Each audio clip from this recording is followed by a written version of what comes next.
The Mouse Who Ate the Moon by Petr Horacek. One evening, Little Mouse peered out of her hole. She was looking at the moon. "The moon is beautiful," she said as she settled down to sleep. "I would love to have my very own piece of the moon." The next morning when Little Mouse woke up, she saw something that she had never seen before. A piece of the moon had fallen from the sky.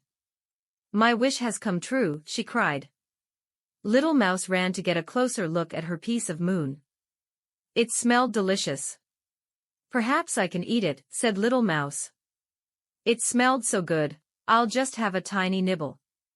So she took a tiny bite.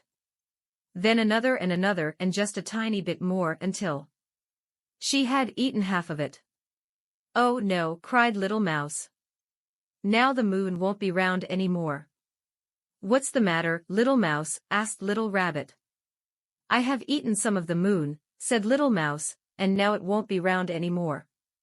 "Nobody can eat the moon," said Rabbit. "Well, I just did," said Little Mouse. Little Mouse walked past Mole's house.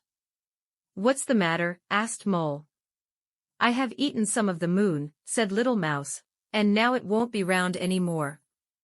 "Nobody can eat the moon," said Mole, laughing. "Well, I just did," said Little Mouse. Little Mouse sat in her hole, sadly looking at the remains of the moon. It began to get dark. Then she heard Rabbit and Mole. "Little Mouse, come out," they said. "We want to show you something." Little Mouse followed Rabbit and Mole to the top of the hill. They sat and looked at the starry sky. Slowly, something shiny appeared behind the trees. It was the moon.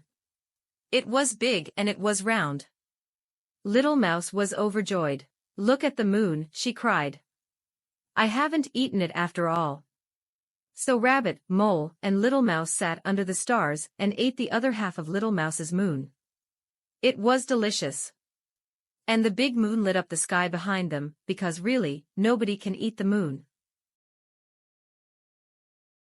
The end.